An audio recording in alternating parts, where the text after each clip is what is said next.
Potential difference, also known as voltage. The easiest way to understand what we mean by potential difference is to look at the unit. Potential difference is measured in volts. The volt is also described as joules per coulomb. They mean the same thing, and it describes how much energy is gained or lost by a group of electrons. Let's look at that unit in a bit more detail. The volt is also known as the joule per coulomb, the joule being the unit for energy, and the coulomb being a description of the amount of charge, or how many electrons we've got. So if we have 1 volt of potential difference, then we have 1 joule per coulomb.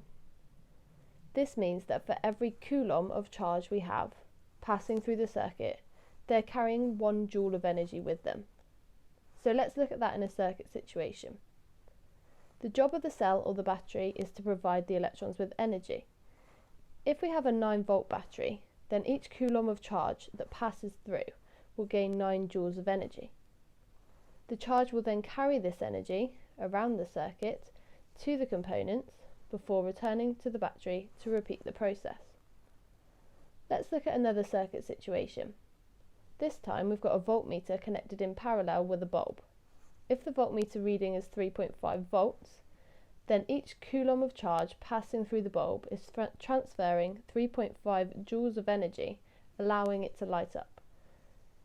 So to sum up, potential difference is a description of how much energy is picked up or dropped off by the electrons in a circuit.